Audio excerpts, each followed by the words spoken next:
할렐루야. 오늘의 말씀은 사무엘하 20장에서 22장의 말씀입니다. 압살롬의 반란을 잠재우면 끝날 것 같던 다윗의 위기가 세바라는 인물을 통해 다시 시작됩니다. 다윗은 압살롬의 반란을 수습하고 통일 이스라엘을 위해 하나가 되고자 노력했습니다. 그러나 그것은 다윗만의 생각이었나 봅니다. 베냐민 사람 세바는 북이스라엘을 중심으로 반란을 일으켰습니다. 사실 반란이라는 게 한 사람의 주도로 인해서 성공하는 것이 아닙니다. 그를 따르는 무리가 있어야 성공을 하는 것이죠. 그런데 다윗을 따르지 말자는 세바의 말에 북이스라엘의 10지파들은 각자 자신의 장막으로 돌아갑니다. 다윗을 따르지 않겠다는 겁니다. 그리고는 세바의 뒤를 따라갑니다. 다윗에게 있어서 이러한 일이 반복되는 것은 사실 예정된 일이었습니다. 사무엘하 12장 10절의 말씀입니다. 칼이 내 집에서 영원토록 떠나지 아니하리라. 다윗이 밧세바를 탐하고 나서 나단 선지자가 선포한 예언입니다. 다윗의 인생에서 칼부림이 끝나지 않을 것이라는 하나님의 예언이죠. 물론 세바의 반란은 다윗의 군대에 의해서 진압됩니다. 그러나 이스라엘 역사에서 하나가 되지 못하고 분열되는 것은 끊이지 않습니다. 하나님의 예언은 반드시 성취되는 모습을 볼 수 있습니다. 이렇게 지금까지 사무엘서 안에서 시간순으로 전개되는 이야기는 끝을 맺습니다. 21장에서부터는 시간의 순서와 상관없는 이야기들이 등장하는데요. 먼저 다윗의 통치 초기에 있었던 일로 추정되는 기브온 사람들과의 이야기입니다. 과거 여호수아 때 가나안 정복 시기에 기브온 사람들은 이스라엘과 언약을 맺습니다. 가나안 정복에 있어서 자신들은 타국인들이니 살려달라는 것이었습니다. 사실 그들의 말은 진실이 아니었죠. 그러나 언약을 지키기 위해서 이스라엘은 그들을 살려주었습니다. 문제는 사울이 이 언약을 지키지 않았다는 것입니다. 언약이라는 것은 하나님 앞에서 하는 약속입니다. 언약을 지키지 않는다는 것은 곧 하나님과의 약속을 어기는 것과 마찬가지입니다. 그럼에도 불구하고 사울은 기브온 사람들을 죽였습니다. 이로 인해 다윗의 통치 기간 중 기근이 발생합니다. 어찌 보면 이것은 사울의 잘못이지 다윗의 잘못이 아닙니다.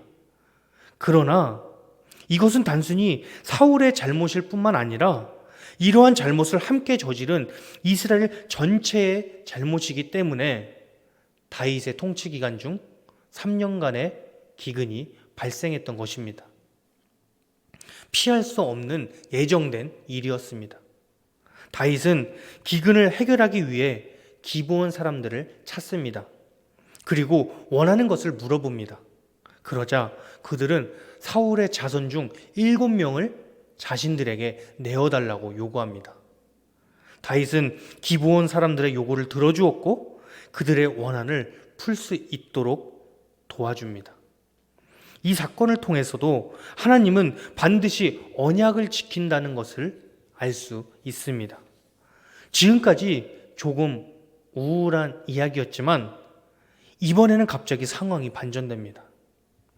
블레셋과의 전투에서 승리한 이야기가 나옵니다. 블레셋은 객관적으로 이스라엘보다 강한 군대를 가지고 있었습니다. 그들의 채용 또한 거인들이 많았다는 것을 오늘 말씀에서 볼 수 있죠. 전쟁에 특화된 전투 민족이었습니다. 그러나 이스라엘에겐 하나님이 함께 하셨고 블레셋과의 전투에선 매번 승전보가 울려 퍼졌습니다. 그 어느 때보다도 하나님의 주권이 실현되는 시대였습니다. 다윗은 하나님과 동행하였고 그런 다윗에게 충성을 다하는 용사들이 함께 있습니다. 또한 이스라엘 백성들도 다윗을 중심으로 하나가 되었습니다. 용사들은 다윗을 이스라엘의 등불이라 부르며 자신들의 희망으로서 꺼지지 않는 등불이 되어달라고 존경의 말까지 합니다. 이것 또한 하나님의 언약이 성취되는 것이었습니다. 7장 16절을 보면 하나님께서는 다윗과 언약을 하시는데 내 집과 내 나라가 내 앞에서 영원히 보존되고 내 왕위가 영원히 견고하리라. 이렇게 말씀하십니다.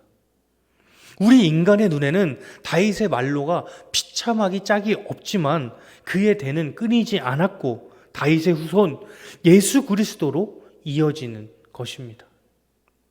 분명 다윗의 왕위는 예수 그리스도로 인하여 끊이지 않았고 영원히 유지되었습니다.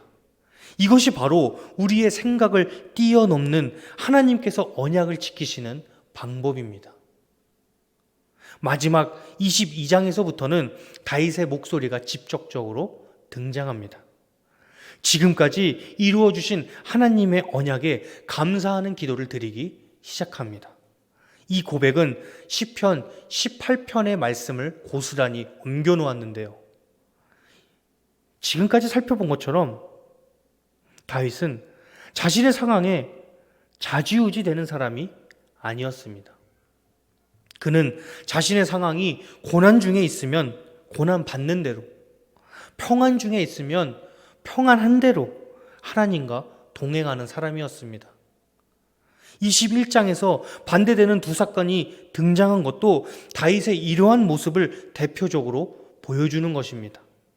그는 기근에 시달리고 있어도 하나님의 언약을 충실히 실행하였고 전쟁에서 승리하고 있어도 그것이 하나님의 언약으로 인해 자신이 승리하고 있다는 것을 알고 있었습니다. 다윗이 하나님께 사랑받는 이유 중 하나는 자신으로 인함이 아니라 모든 것이 하나님의 도우심, 하나님의 언약으로 인해 성취될 뿐이라는 것을 아는 사람이었다는 것입니다. 잘 되는 것도 하나님의 은혜, 안 되는 것도 모두 다 하나님의 은혜라는 것을 알고 있었습니다. 그러니 다윗은 고백합니다.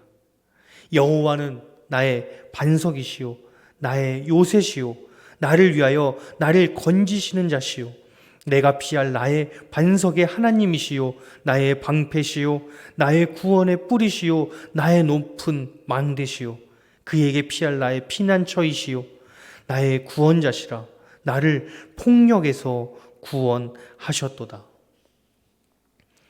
사랑하는 성도 여러분, 하나님은 반드시 언약을 성취하시는 분이십니다. 다윗의 인생을 봐도 알 수 있지만 다윗의 인생을 넘어 태초부터 지금까지 하나님께서 언약하신 모든 것이 우리에게 성취되고 있음을 알 수 있습니다. 여호와께서 그의 왕에게 큰 구원을 주시며 기름 부음 받은 자에게 인자를 베푸시며 영원하도록 다윗과 그 후손에게로다 하였더라. 다윗은 하나님의 언약이 자신에게뿐만 아니라 자신의 후손들까지 영원히 이어진다고 고백합니다. 우리에게 약속하신 예수 그리스도께서 이 땅에 오셨습니다. 우리를 대신하여 우리의 죄를 지시고 십자가에 못 박혀 돌아가셨습니다. 우리 인생의 가장 위대한 언약이고 가장 중요한 언약이 이미 성취되었습니다. 그러나 우리 인생에 있어서도 하나님과 우리 사이에 맺은 크고 작은 언약들이 있을 겁니다. 저도 하나님과 맺은 언약이 있고 여러분도 하나님과 맺은 언약들이 있죠. 그것이 무엇인지 제가 모두 알 수 없지만 여러분이 하나님과 맺은 모든 언약들이 형통하게 이루어지기를 간절히 기원합니다. 때론 하나님께서 우리의 뜻을 몰라주시는 것 같고 내 상황을 돌봐주시지 않는 것 같지만 지금도 하나님께서는 우리와 동행하고 계십니다. 단지 우리가 느끼지 못하기에 마치 하나님이 없는 것과 같은 인생을 살 때가 우리는 너무나 많습니다. 그러나 오늘 이 시간 하나님과의 언약을 의지하며 살아나가는 여러분이 되시기를 바랍니다. 하나님은 어려울 때나 기쁠 때나 우리가 어떤 상황에 있든지 신실하게 언약을 지켜주시는 분입니다. 그런 하나님을 의지하며 다윗과 같이 나 또한 어떤 상황이든지 오직 하나님만 의지하며 살겠노라 고백하는 저와 여러분이 되시기를 간절히 기원합니다. 기도하겠습니다. 사랑의 하나님, 오늘 이 시간도 말씀을 통해 깨닫게 하시니 감사합니다. 주님이 다윗을 통해 언약하신 그 모든 것을 이루어 주신 것처럼 오늘 이 시간 하나님과 우리 사이에 맺은 크고 작은 언약들도 모두 다 이루어 주실 것을 믿으며 고백합니다. 주님과 나 사이에 맺은 그 모든 언약들이 주님께서 기뻐하시고 합당한 언약들로 가득 채워질 수 있도록 주님 인도하여 주시옵소서. 우리에게 그 언약이 이루어질 것을 믿는 굳센 믿음이 있기를 원합니다. 주님, 우리가 언제나 주님만 의지하게 하시고 주님만 사랑하며 살아나가는 우리의 삶이 되도록 주님 함께하여 주시옵소서.